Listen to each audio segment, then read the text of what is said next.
호세아를 통해서 은혜를 나누고 있습니다. 지난주에는 이스라엘의 헛수고를 살폈어요. 먹어도 배부르지 않고 음행하여도 수요가 늘지 않는, 그리고 그들의 헛수고의 이유는 하나님이 그들을 떠났기 때문이라고 그럽니다. 이스라엘이 하나님을 떠난 이유, 그것은 그들의 방종과 도덕적 타락, 그리고 사단의 미혹 때문입니다. 무엇보다 심각한 것은 그들이 사실 총체적으로 죄 가운데 있었거든요. 일부의 타락이 아니고 이스라엘 전체의 타락이었습니다. 이걸 깨닫지 못하는 거예요. 그래서 깨닫지 못하는 백성은 망한다 그랬는데, 그래서 깨닫는 게 은혜입니다. 은혜가 있는 사람은 돌이킴이 빠릅니다. 늘 깨어 있어야 돼요. 계속 강조하지만 죄를 지어 망하는 게 아니에요. 죄 짓고도 회개하지 않아서 망하는 거예요. 우리가 죄를 지을 수밖에 없는 존재입니다. 우리의 양심은 이미 깨어졌고 우리는 이미 치우쳐 있어요. 그래서 죄의 유혹에 쉽게 넘어갑니다. 그래도 소망인 것은 하나님 우리를 깨닫게 하십니다. 돌이키게 하십니다. 그래서 늘 말씀 앞에, 진리 앞에 나를 세우고 말씀의 거울로 자신을 돌아보고 그렇게 영적으로 깨어있는 믿음의 종들 되기를 축복합니다. 오늘은 그렇게 죄악된 이스라엘에 대한 심판의 내용이 담겨져 있습니다. 오늘 그 심판의 내용 가운데 오늘 우리에게 주신 하나님의 말씀에 귀를 기울이려고 합니다. 1절에서 4절까지 한번 읽어보죠. 본문 5장 1절에서 4절입니다. 함께 읽겠습니다. 시작. 제사장들아 이를 들으라. 이스라엘 족속들아 깨달으라. 왕족들아 귀를 기울이라. 너희에게 심판이 있나니 너희가 미스바에 대하여 올무가 되며 다볼 위에 친 그물이 됨이라. 패역자가 사륙조에 깊이 빠졌음에 내가 그들을 다 벌하노라. 에브라임은 내가 알고 이스라엘은 내게 숨기지 못하나니 에브라임아 이제 내가 음행하였고 이스라엘이 더러워졌느니라. 그들의 행위가 그들로 자기 하나님에게 돌아가지 못하게 하나니 이는 음란한 마음이 그 속에 있어 여호와를 알지 못하는 까닭이라. 이스라엘 지금 죄의 양태를 보고 있습니다. 패역자의 사륙죄에 깊이 빠져 있다. 또 에브라임은 음행하였고 이스라엘은 더러워졌다. 그들의 행위가 그들로 자기 하나님께 돌아가지 못하게 한다. 그들에게 음란한 마음이 있어서, 정확히 말하면 음란한 마음이 가득해서 열하지 못한다. 사람이 개인적으로 죄를 짓고 깨닫고 이렇게 돌아설 때, 개인적으로 죄 가운데 있을 때는 깨달으면 돌이킬 확률이 높습니다. 그런데 그 죄의 양태가 나 개인의 죄가 아니고 어떤 조직 안에, 집단 안에 들어가 있으면 개인적으로 죄를 깨닫기 어렵지만 깨달았어도 그 죄에서 벗어나기가 어려워요. 그 조직이, 그 구성원이 깨어지지 않는 한 그 죄 아래 계속 머물게 되어 있습니다. 지금 이스라엘의 죄의 양태가 그랬어요. 이것을 이제 다른 말로 하면 죄가 이미 구조화되어 있는 거죠. 그러니까 죄가 구조화되어 버리면 그 공동체나 그 사회가 어떤 현상을 갖게 되냐면 죄에 대해 관대해집니다. 그러니까 미화하고 합리화하는, 사실 말도 안 되는 논리인데 그 안에 나름대로의 논리를 가지고 죄를 합리화합니다. 그리고 죄를 짓는 것을, 그게 죄책감이나 어떤 죄를 돌이키는 방향으로 못 가도록 하는 거죠. 심지어 죄를 조장하기도 합니다. 로마서로 한번 가보실래요? 로마서 5장입니다. 죄송합니다. 1장입니다. 로마서 1장 28절부터 보죠. 32절까지 읽겠습니다. 시작. 또한 그들이 마음에 하나님 두기를 싫어하며 하나님께서 그들을 그 상실한 마음대로 내버려 두사 합당하지 못한 일을 하게 하셨으니 곧 모든 불의, 추악, 탐욕, 악의가 가득한 자요, 시기, 살인, 분쟁, 사기, 악독이 가득한 자요, 수근수근하는 자요, 비방하는 자요, 하나님께서 미워하시는 자요, 능욕하는 자요, 교만한 자요, 자랑하는 자요, 악을 도모하는 자요, 부모를 거역하는 자요, 우매한 자요, 배약하는 자요, 무정한 자요, 무자비한 자라. 그들이 이 같은 일을 행하는 자는 사형에 해당한다고 하나님께서 정하심을 알고도 자기들만 행할 뿐 아니라 또한 그런 일을 행하는 자들을 옳다 하느니라. 32절을 주목해야 합니다. 28절에 선포하고 있는 것처럼 하나님을 마음에 두기 싫어하는 자들, 그들을 상실한 마음대로 내버려 두셨어요. 그 무리들이 하는 양태들이 이 안에 뭐 온갖 죄악에 대해서 쭉 열거하고, 그 다음에 주목하는 것은 이런 일들, 이게 하나님이 사용에 행한다고 정하신 것을 알아요. 아는데도 행할 뿐만 아니라 그렇게 행하는 자들을 옳다고 한다고요. 이게 이제 어느 조직이든 어느 구성원들이 이미 죄가 구조화됐을 때 나타나는 현상이에요. 그러니까 그 안에 있는 자가 죄를 깨닫기도 어렵지만 혹여나 깨달았어도 벗어나기가 어려운 거죠. 이해를 좀 돕기 위해서 여러분 혹시 막가파 기억하십니까? 이해하신 분은 연세가 좀 드신 분입니다. 젊은 애들 모를 텐데 옛날에 이제 그런 애들이 있었어요. 그러니까 그들이 연쇄 살인을 저질렀거든요. 그리고 그 살인의 그 잔혹함이 엄청났어요. 심지어 살인해서 해체하고 자기들이 스스로 만든 화로를 만들어 가지고 그걸 불로 태우는 그런, 그리고 조직원들이 이탈하지 못하도록 인육을 먹게 하는 말도 안 되는 그런 사람들이 있었습니다. 잡히고 나서 그 우두머리가 인터뷰하면서 그러더라고요. 더 많이 죽이지 못한 게 억울하다. 이게 말이 안 되는 거예요. 근데 그때 논리가 이거예요. 그러니까 자기들이 못 살고 어렵게 사는 이유가 그 강남에 돈 많은 사람들 때문이다. 그러면 저것들 다 죽여버려야 된다. 그게 그들의 논리예요. 말도 안 되는 논리인데, 근데 그 논리 안에 들어있는 그 막가파 구성원들이 스스로의 죄를 깨닫지도 못하고 또 깨달아도 나올 수 없고, 이게 이미 죄가 구조화되어 버린 조직이 갖는 그런 양태거든요. 그러니까 그 조직이 와해되지 않는 한 죄에서 빠져나올 수 없는 거예요. 지금 이스라엘의 죄의 형태가 그랬어요. 그러니까 완전히 이 죄가 구조화돼 가지고 하나님을 하나님이 여기지 않고, 하나님이 원하시는 의와 공의와 하나님의 긍휼하심은 온데간데 없는, 하나님이 가장 미워하신 것만 가득한 상태가 되어버린 거죠. 그러니까 이미 죄가 구조화돼서 죄를 짓는 뿐만 아니라 죄 짓는 것을 오히려 조장하는, 그러니까 죄가 죄를 낳는 상태가 되어진 거죠. 오늘 이 이스라엘의 죄의 양태를 바라보면서 오늘 깨닫게 되는 거예요. 우리가 나 스스로를 점검하고 내가 죄악에 미혹되지 않도록 늘 깨어있는 것도 굉장히 중요한데, 뿐만 아니라 우리가 속한 사회가 그렇게 죄가 구조화되지 않도록 모니터링하는 일들도 대단히 중요하다. 우리가 이제 교회가 이제 차별금지법에 대해서 반대하고 그렇게 하는 이유 중에 하나가 바로 그런 거예요. 포괄적 차별금지법, 그걸 옹호하는 사람들이 내놓는 주장이 이런 거예요. 왜 교회는 동성애만 가지고 뭐라고 하냐? 동성애도 죄지만 살인도 죄고 거짓말도 죄고, 또 교회 약점이 있잖아요. 세습도 죄다. 그죠?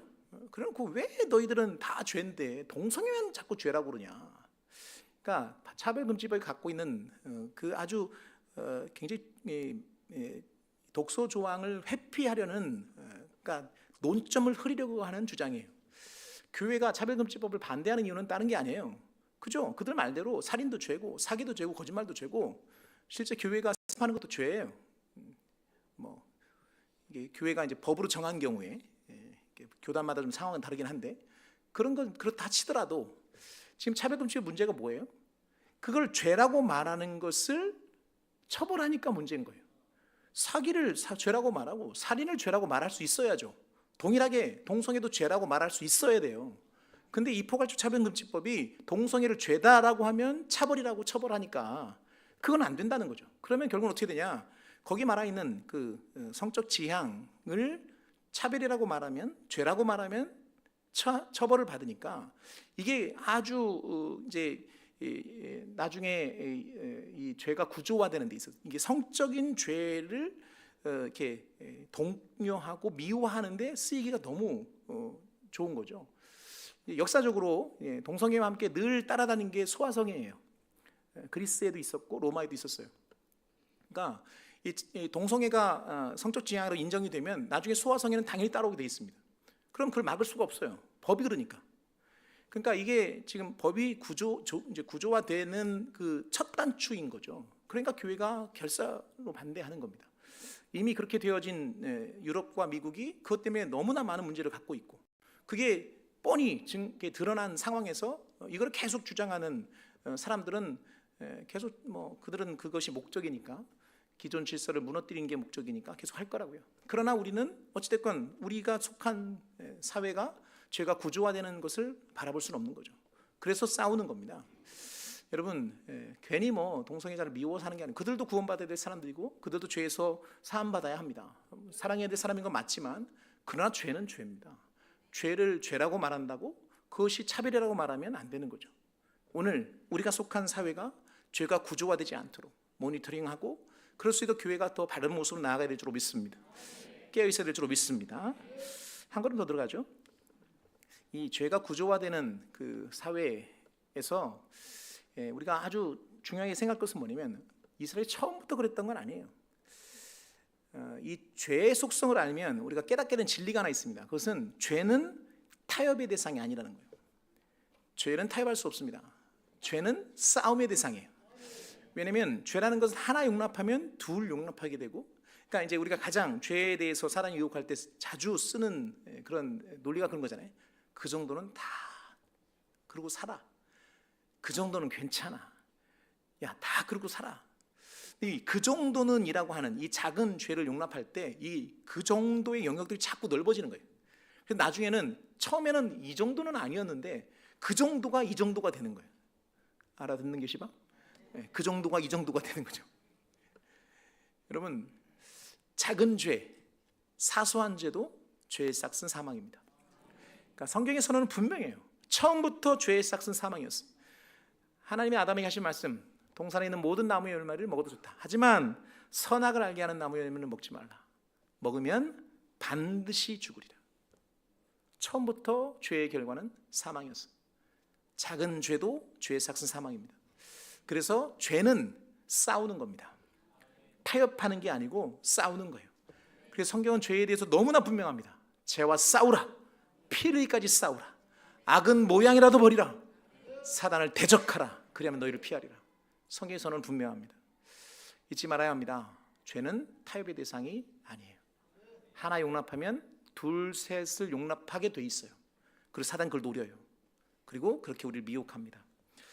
여러분, 오늘 죄가 구조화돼 버린 이 이스라엘의 상황을 보면서 우리도 그렇게 죄에 무능해지거나 무감각해지지 않도록 깨어 있어야 되지만 우리가 속한 사회가 죄가 구조화되도록 방치하지 않도록 이 땅의 소금으로 또 빛으로 살아내야 될 성도의 삶 잘 기억하고, 사람들이 다 그러고 산다고 할 때 아니다, 그래도 그건 죄다라고 말할 수 있는 성도의 빛됨을, 성도의 소금됨을 드러낼 수 있는 우리 모두가 되기를 축복합니다. 한 걸음 더 들어가죠. 6절 읽겠습니다. 6절. 그러니까 죄가 그렇게 관영하니까 이미 죄가 구조화돼 버린 그 이스라엘에 하나님이 머무실 수가 없어요. 왜냐하면 하나님 거룩한 분이니까 그를 떠나십니다. 근데 이스라엘이 양떼를 물고 소떼를 물고 여호와를 찾았다는 거예요. 근데 하나님 만나지 못합니다. 6절 같이 보죠. 시작. 그들이 양떼와 소떼를 끌고 여호와를 찾으러 갈지라도 만나지 못할 것은 이미 그들에게서 떠나셨습니다. 아멘. 편히 있는 분은 그 하반절에 밑줄을 쳐놓으세요. 이미 그들에게서 떠나셨습니다. 이 양떼와 소떼를 끌고 여호와를 찾는다는 말은 이제 속죄 제사를 드리겠다는 거예요. 그런데 하나님 만나지 못한다. 왜냐하면 하나님이 떠나셨다는 거죠. 여기서 이제 두 가지를 살필 수 있습니다. 첫 번째는 하나님이 우리에게 오래 참으십니다. 정말 오래 참으십니다. 그런데 끝까지는 아닙니다. 우리가 하나님을 찾고 우리를 돌이키고, 그래서 지난주에 계속 강조했지만 은혜는 돌이킴이 빠른 거예요. 깨달음도 빠르고 돌이킴이 빠른 거예요. 그래서 빨리 깨달으면 좋고 빨리 돌이키면 제일 좋아요. 그런데 은혜가 사라지고 죄가 구조화되면 하나님이 떠나실 때까지 죄를 회개하지 않는 거죠. 그리고 그때에서 하나님을 찾는다고 하면 소망이 없는 거예요. 그러니까 빨리 돌이키는 게 최고예요.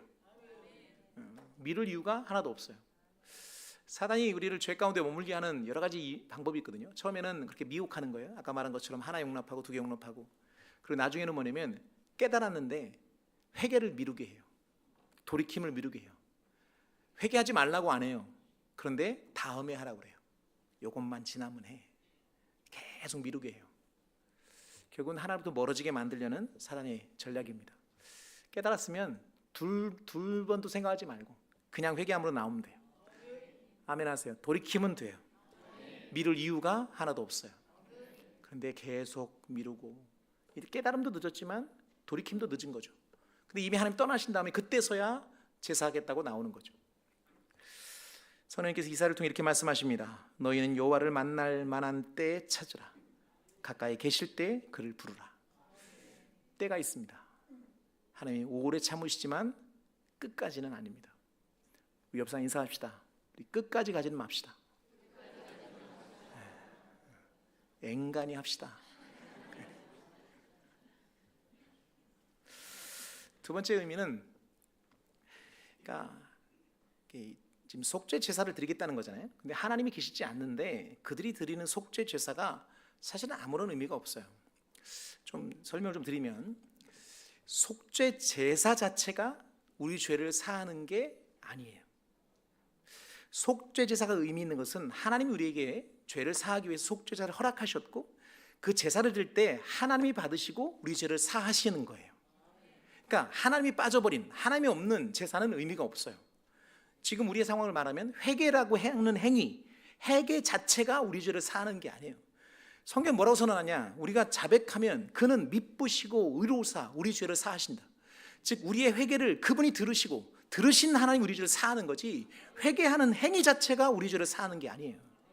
이해되시면 아멘. 이게 굉장히 중요한 겁니다. 우리가 신앙생활하면서 많이 놓치는 부분이 뭐냐면, 예배가 됐든 기도가 됐든 봉사가 됐든 그걸 받으시는 하나님이 우선이에요. 그런데 우리 안에 받으신 하나님은 안 보여요. 예배하는 예배의 분위기나 예배하고 있는 나나 예배를 같이 하는 지체들은 눈에 보여요. 기도할 때 기도하는 내가 기도하는 기도의 내용의 간절함, 그리고 내가 부르짖는 이야기는 있는데 들으신 하나님은 안 보여요.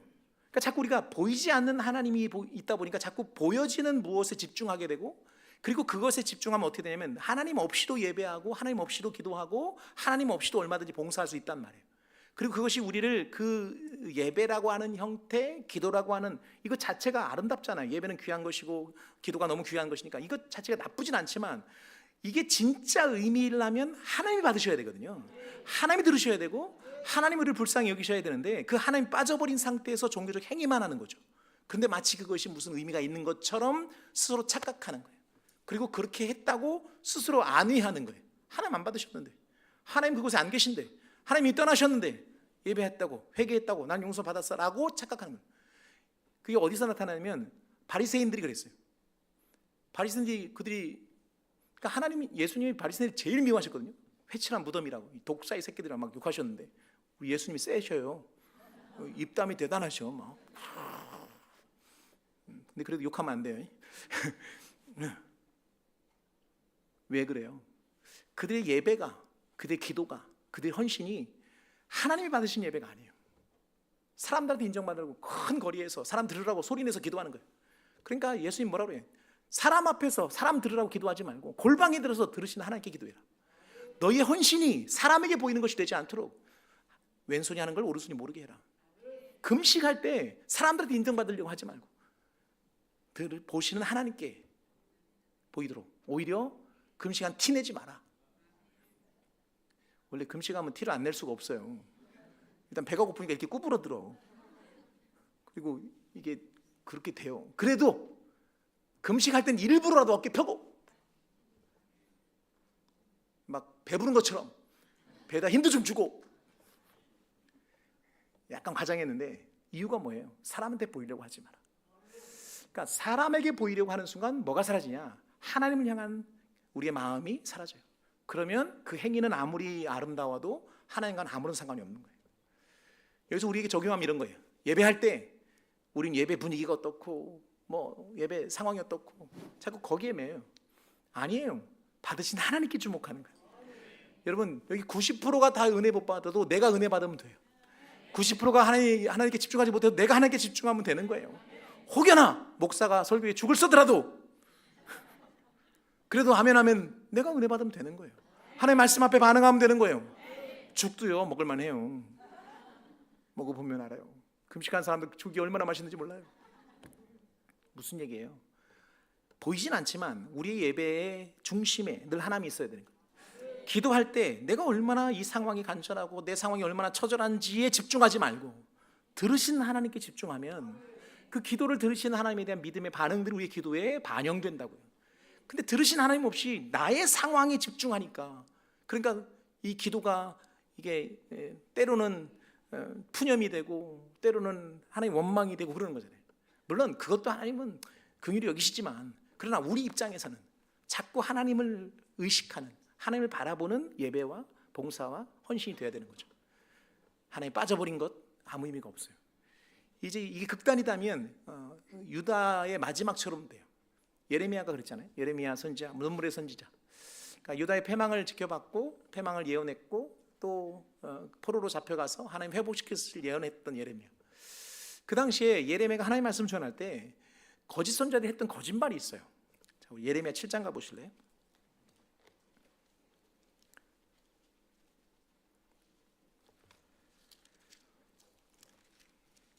(1) 절부터 (4) 절까지만 읽죠.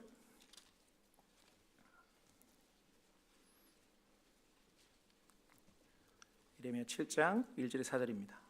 읽겠습니다. 시작. 여호와께로부터 예레미야에게 말씀이 임하니라. 이르시되 너는 여호와의 집 문에 서서 이 말을 선포하여 이르기를, 여호와께 예배하러 이 문으로 들어가는 유다 사람들아, 여호와의 말씀을 들으라. 만군의 여호와 이스라엘의 하나님께서 이와 같이 말씀하시되 너희 길과 행위를 바르게 하라. 그리하면 내가 너희로 이곳에 살게 하리라. 너희는 이것이 여호와의 성전이라, 여호와의 성전이라, 여호와의 성전이라 하는 거짓말을 믿지 말라. 예, 4절을 주목해야 돼요. 여호와의 성전이라, 여호와의 성전이라, 여호와의 성전이라 하는 거짓말을 믿지 말라. 무슨 말이냐? 예레미야가 또 그 외 많은 선지자들이 하나님의 말씀을 경고했어요. 이렇게 하면 너희들 망한다. 그런데 동일하게 거짓 선지자들도 활동했어요. 근데 그들의 논리가 뭐냐면, 성전이 있다, 하나님의 거룩한 성전이 있는 한 이 거룩한 성전을 이방인에게 허락하지 않으신다. 그러니까 성전이 있는 한 유다는 망하지 않는다 라고 거짓말했어요. 여러분, 하나님이 이미 그 성전을 떠나셨어요. 에스겔의 환상 가운데 본 것처럼 이미 하나님 그 성전에서 떠나셨어요. 여러분, 하나님이 함께하지 않는 성전은 돌덩이에 불과합니다. 오해가 없어야 합니다. 성전은 귀한 거예요. 하나님을 위해서 만들어진 건물이니까. 그러나 하나님의 임재가 있을 때 성전이 의미가 있는 거지, 하나님이 떠나버린 성전은 돌덩이에 불과한 거예요. 그런데 그 성전이 있으니까, 눈에 보이니까 그들의 죄에 대한 돌이킴, 삶에 대한 돌이킴 없이 그냥 성전이 있는 한 우리 망하지 않는다고 거짓말하고 있었던 거죠. 왜? 성전은 보이고 있으니까. 근데 나중에 그 성전 돌 위에 돌 하나 남지 않고 다 허물어지고 맙니다. 오늘 우리의 삶이 어떻습니까? 종교적 행위, 예배, 기도, 봉사 너무 좋은 거예요. 그 자체가 너무 아름다워요. 그러나 그 종교적 행위가 하나님과 상관되어 있지 않으면 그저 종교적 행위에 끝나요. 그것은 아무런 의미가 없어요. 변화도 일어나지 않아요. 생명력도 없어요. 그럼 우리가 뭐 해야 돼요?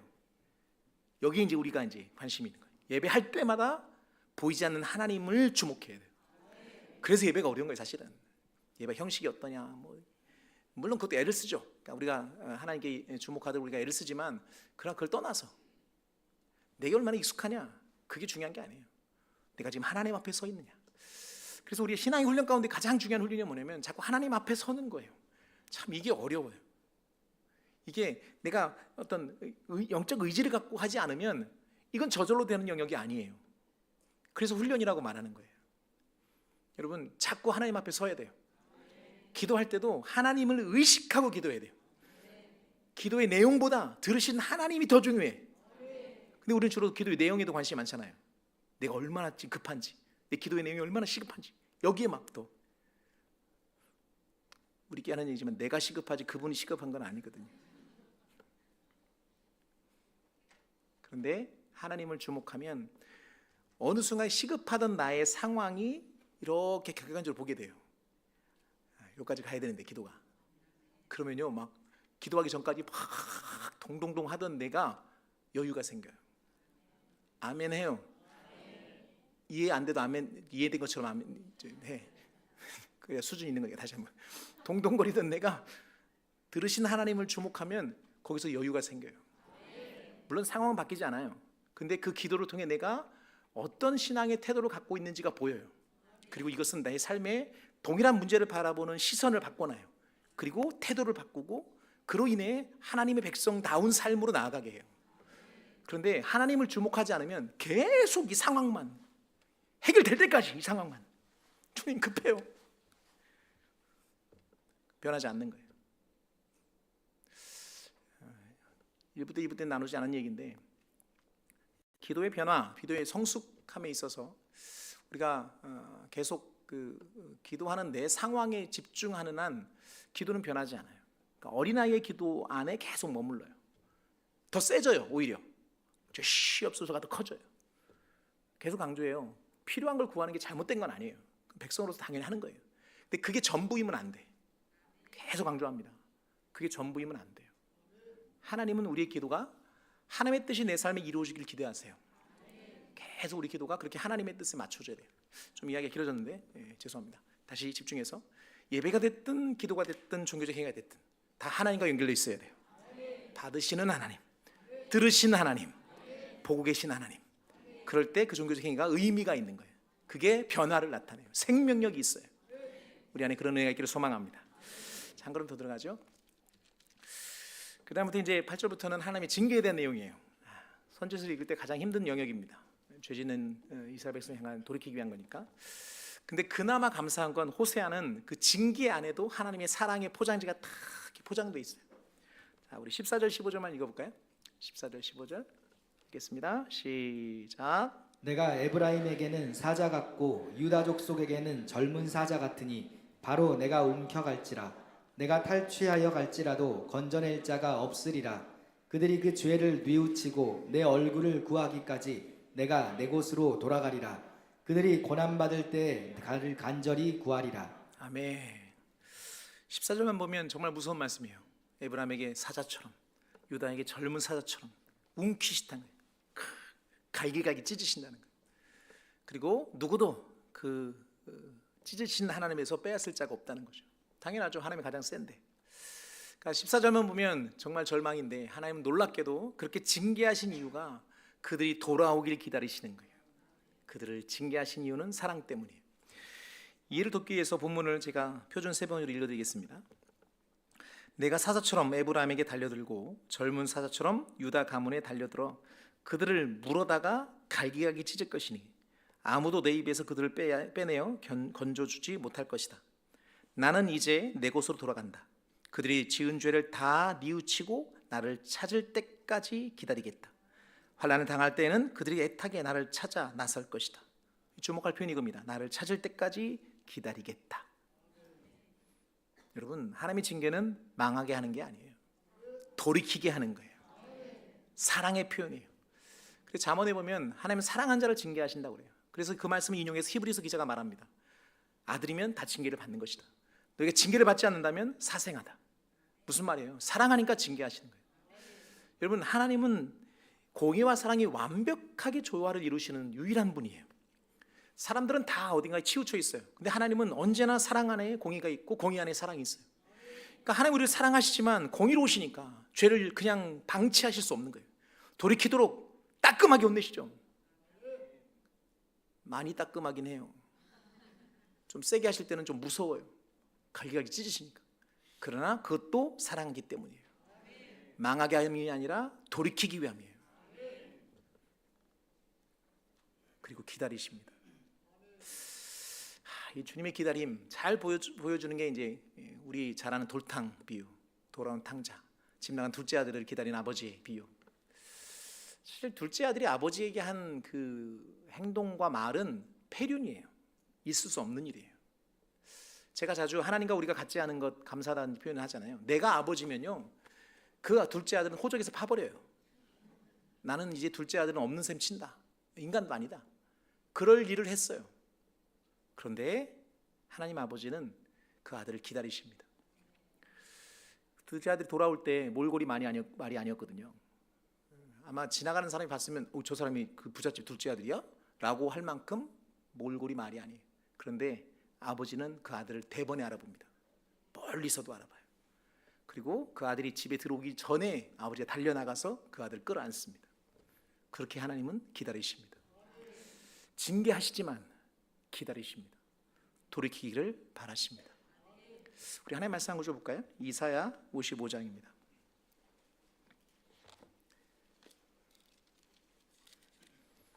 7절 같이 읽죠.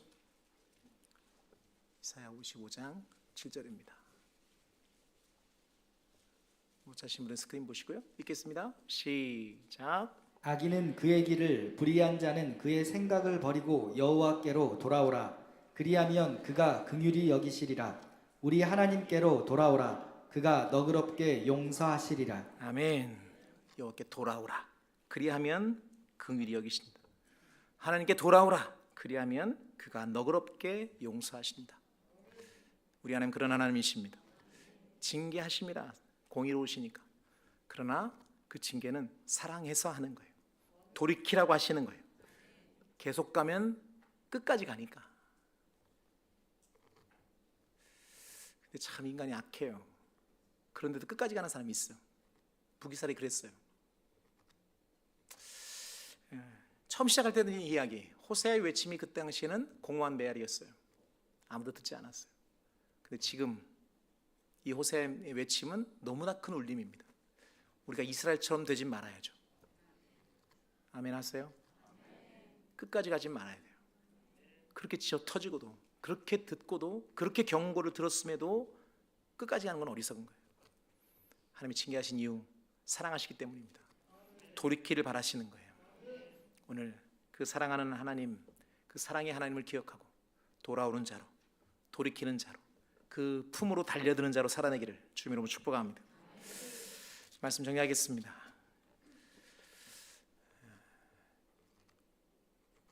죄는 타협의 대상이 아닙니다. 죄와는 싸워야 합니다. 악은 모양이라도 버려야 합니다. 죄를 용납하는 순간 나중엔 죄가 우리를 집어삼킵니다. 사단은 그렇게 미혹하지만 성경의 선언은 분명합니다. 악은 모양이라도 버려야 합니다. 피 흘리기까지 싸워야 합니다. 하나님이 이미 떠나버린 다음에 있어지는 속죄제사는 의미가 없어요. 제사 자체가 우리 죄를 사하는 게 아니에요. 죄사를 받으신 하나님이 우리를 사하시는 거예요. 예배가, 기도가, 우리의 봉사가 의미 있으려면 하나님과 연결되어야 합니다. 그럼 우리는 늘 관심의 초미가 하나님께 있어야 돼요. 예배 형식, 예배 분위기, 예배하는 사람들이 아니고, 또 예배하는 나의 분위기나 나의 감정이 아니고 예배를 받으신 하나님이에요. 기도할 때 나의 상황이 아니라 기도를 들으시는 하나님이에요. 봉사할 때 나를 칭찬해 주는 사람들이 아니라 나를 보시고 계신 하나님이어야 돼요. 그럴 때 그 모든 행위가 의미가 있어요. 그게 우리를 살리고 우리에게 생명을 주는 줄로 믿습니다. 무엇보다 하나님의 징계는 사랑하셔서 주시는 거예요. 여전히 기다리신 하나님. 돌아오면 긍휼을 베푸십니다. 돌이키기만 하면 용서하십니다. 하루 70번씩 7번이라도 하나님은 용납하십니다. 그게 우리 아버지의 품이고 하나님 지금도 너른 품으로 우리를 안으십니다. 그런데 사단은 그 품으로 달려들지 못하게 해요. 지연하게 하고 미루게 하고 끝끝내 하나님 품으로 달려들지 못하게 해요. 늘 얘기하죠. 둘째 아들이 딱 하나 잘한 게 있다고. 전체를 통해서 아무것도 잘한 게 없어. 근데 딱 하나 잘했어요. 돌아오는 거. 여러분, 그런데도 아버지는 품잖아요. 우리도 돌아가십시다. 깨달았으면 두 번도 생각하지 말고 돌아서야 돼요. 잘못돼서 생각하면 두 번도 생각하지 말고 회개해야 돼요. 할렐루야. 사랑의 하나님을 기억하고 오늘 사랑의 품 안에 거하는 자로